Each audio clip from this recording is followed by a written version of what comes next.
ओह, हम जब भी ना पुरानी इतिहास की कहानियां पढ़ते हैं तो एक बड़ी ही मशहूर कहानी बार बार सामने आती है, ट्रोजन हॉर्स की। हाँ, वो लकड़ी के विशाल घोड़े वाली। बिल्कुल। मतलब होता क्या है कि दुश्मन जब एक बेहद मजबूत किले को बाहर से किसी भी तरह नहीं तोड़ पाता ना, हम्म। तो वो एक चाल चलता है। वो एक बड़ा सा लकड़ी का घोड़ा तोहफे के रूप में किले के गेट पर छोड़ लेता है। और किले के अंदर वाले उसे अपनी जीत समझकर खुशी खुशी अंदर ले आते हैं। सही कहा। और फिर रात के अंधेरे में उसी घोड़े के अंदर से दुश्मन के सैनिक निकलते हैं और पूरे किले को अंदर से तबाह कर देते हैं। मतलब खतरा बाहर से नहीं, अंदर से आया। हाँ, तो आज हम जिस विषय पर इस डीप डाइव में चर्चा करने वाले हैं वो कोई प्राचीन इतिहास नहीं है। ये आज के समय की, मतलब हमारे ही समाज की एक बेहद खौफनाक हकीकत है, जो ये बताती है कि खतरा हमेशा दरवाजा तोड़कर बाहर से नहीं आता। कई बार हम खुद उस खतरे को अपने घर के अंदर पनाह देते हैं। बिल्कुल। और आज के इस गहरे विश्लेषण के लिए हमारे पास जो स्रोत है वो लाइव हिंदुस्तान की एक बहुत ही विस्तृत रिपोर्ट है। ये रिपोर्ट दिल्ली के पॉश इलाके अमर कॉलोनी में हुई एक ऐसी वारदात के बारे में है जिसने इंसानियत और भरोसे दोनों पर सवाल खड़े कर दिए हैं। हमारा मकसद सिर्फ क्रूरता बताना नहीं है। तो हमारा मिशन क्या है आज? हमारा मिशन ये समझना है कि कैसे एक इंसान जिसे एक परिवार ने काम दिया, जिसकी मदद की, वो महज 24 घंटे के भीतर 2 अलग-अलग राज्यों में तबाही मचाने वाला एक सीरियल अपराधी बन गया। बाप रे! मतलब ये एक बहुत ही गंभीर सवाल है कि क्या हम अपनों से जुड़े लोगों पर या सिर्फ किसी की जान पहचान पर कुछ ज्यादा ही अंधा विश्वास कर लेते हैं। हाँ, और अमर कॉलोनी की उस सुबह का जो घटनाक्रम है ना, अगर हम उसके फैक्ट्स देखें तो सच में रोंगटे खड़े हो जाते हैं। मैं पढ़ रही थी रिपोर्ट में, जो पीड़िता थी वो कोई साधारण बैकग्राउंड से नहीं थी। वो एक सीनियर IRS ऑफिसर की बेटी थी। जी, बिल्कुल। पढ़ाई में बेहद होनहार, मतलब 12वीं की ऑल इंडिया टॉपर रही थी। और घटना के वक्त भी सुबह सुबह वो छत पर बने अपने स्टडी रूम में UPSC की तैयारी कर रही थी। यही प्रोफाइल इस केस को और भी डरावना बनाता है। एक अनुशासित लड़की जो अपने लक्ष्य पर पूरी तरह से फोकस थी। अब आप घटना के समय पर गौर कीजिए। सुबह 6 बजे के आसपास। हाँ, माता पिता सुबह करीब 6 बजे जिम के लिए घर से निकले और वो 8 बजे वापस आए। बस 2 घंटे का गैप। बिल्कुल। और ये जो 2 घंटे का समय था ना, इसी का बहुत ही सटीक तरीके से फायदा उठाया गया। जब वो वापस लौटे तो उन्हें अपनी बेटी लहूलुहान और बेहोश मिली। अस्पताल ले जाने पर डॉक्टरों ने उसे ब्रॉड डेड घोषित कर दिया। ओह गॉड! मतलब ये कोई रैंडम घटना नहीं थी। नहीं, ये उस 2 घंटे की अवधि का चुना जाना बहुत कुछ कहता है। और सबसे चौंकाने वाली बात मुझे आरोपी की पहचान लगी। आरोपी का नाम राहुल मीना है। ये कोई अजनबी नहीं था जो कहीं से भी आ गया हो। हाँ, वो पहले इसी परिवार के यहाँ काम किया करता था। और बात सिर्फ नौकरी देने तक नहीं थी ना। रिपोर्ट के मुताबिक परिवार ने कभी इस लड़के की आर्थिक मदद भी की थी। इसका कर्जा तक चुकाया था। सही बात है। एक तरह से उन्होंने उसे नया जीवन देने की कोशिश की थी। और इसके बदले में उसने जो किया वो, मतलब मैं सोच भी नहीं सकती।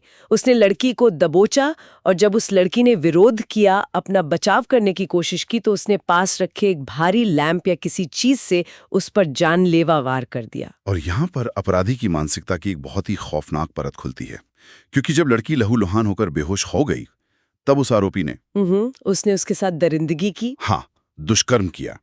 आमतौर पर अगर कोई सिर्फ चोरी करने आया हो और कोई जाग जाए तो वो घबराकर हमला करता है और भागने की सोचता है। हाँ, पैनिक में। बिल्कुल, पैनिक में। लेकिन यहाँ ऐसा नहीं हुआ।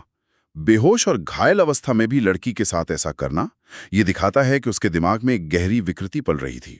उसका मकसद सिर्फ लूटना नहीं था। वो लूट वाली जो साजिश है ना, रिपोर्ट में जो तरीका बताया गया है, वो मुझे सबसे ज्यादा विरोधाभासी लगा। आप उस बायोमेट्रिक लॉकर की बात कर रही हैं? हाँ, मतलब रेप के बाद वो उस लड़की को घसीट कर नीचे वाले कमरे में लाया। उसे पता था कि वहां एक लॉकर है और उसे ये भी पता था कि वो लॉकर चाबी से नहीं बल्कि थंब इम्प्रेशन से खुलता है, जो कि एक बहुत हाईटेक सिक्योरिटी फीचर है। बिल्कुल। तो उसने उस अचेत और शायद तब तक मृत हो चुकी लड़की की खून से सनी उंगलियों को उस स्कैनर पर लगाया। लेकिन वो खुला नहीं। हाँ, खुला नहीं। मतलब सोचिए, परिवार ने अपनी कीमती चीजों के लिए इतनी अच्छी तकनीक पर भरोसा किया, पर जिस इंसान को उन्होंने घर में आने दिया उस पर बिना किसी बैकग्राउंड चेक के भरोसा कर लिया। तकनीक तो काम कर रही थी, लेकिन इंसानी भरोसे की चूक के आगे वो बेबस हो गई। पुलिस के अनुसार तब तक शायद लड़की की मौत हो चुकी थी, इसलिए सिस्टम ने उंगलियों के निशान को रीड नहीं किया। पर राहुल की प्रतिक्रिया देखिए, वो घबराया नहीं।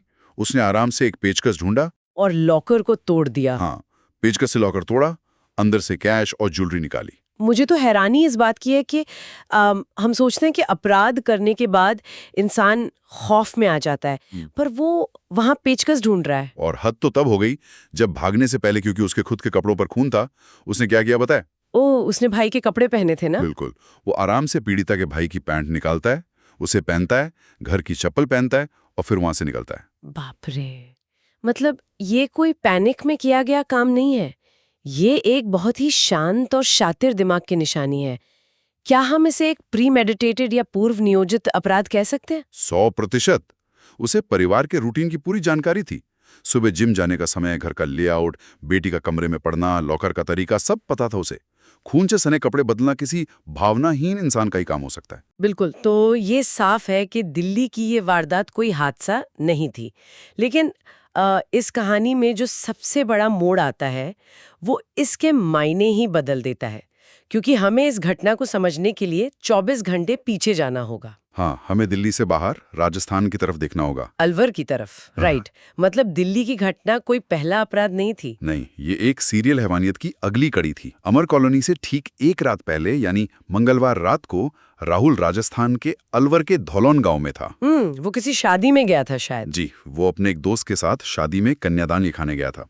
सब नॉर्मल लग रहा था, लेकिन रात करीब 10:30 बजे उसने दोस्त से कहा कि वो वापस जा रहा है और उसे वहीं छोड़ दिया। और फिर वो सीधा उसी दोस्त के घर गया? हाँ, उसने दरवाजा खटखटाया। अंदर उस दोस्त की पत्नी अकेली थी। उसने सोचा कि पति आ गया है, तो बिना सोचे गेट खोल दिया। और ये तो बहुत आम बात है, हम अक्सर ऐसा ही करते हैं। बिल्कुल, लेकिन सामने राहुल था। वो जबरन अंदर घुसा, महिला को बेहोश किया और उसके साथ दुष्कर्म किया। My God! और उस महिला ने किसी तरह होश आने पर अपने पति को फोन करके सब बताया। लेकिन जब तक पति घर पहुंचता, राहुल वहां से फरार हो चुका था। वो दिल्ली भाग आया और अगले ही दिन सुबह उसने अमर कॉलोनी की उस लड़की को शिकार बनाया। ये जो 24 घंटे का टाइमलाइन है ना, रात 10:30 बजे अलवर में रेप, रात भर का सफर और अगली सुबह दिल्ली में मर्डर और रेप, ये एक ऐसे इंसान की तस्वीर है जिसका अंदर का जानवर बेकाबू हो चुका था। बिल्कुल। और यहाँ मैं एक बात पॉइंट आउट करना चाहूंगी। शुरुआत में कई लोगों को लगा होगा कि ये लूटपाट का मामला था और घबराहट में हत्या हो गई। बहुत से लोग यही थ्योरी बनाते हैं। लेकिन अलवर की घटना से ये पूरी थ्योरी गलत साबित हो जाती है। एकदम सही कह रही हैं आप, क्योंकि अलवर में उसने कोई चोरी नहीं की। हाँ, वो वहां तिजोरी तोड़ने नहीं गया था। हाँ। वो सिर्फ और सिर्फ दरिंदगी के इरादे से गया था। इससे ये साबित होता है कि वो मुख्य रूप से एक सीरियल रेपिस्ट बन चुका था। और दिल्ली में भी उसका प्राथमिक इरादा सिर्फ लॉकर साफ करना नहीं था, रेप करना भी उसके एजेंडे में था। हाँ, और लूट तो बस उसके लिए एक एक्स्ट्रा फायदा था। तो सवाल यह है कि ये क्रूरता आई कहां से? इसके तार राहुल के अतीत से जुड़े हैं।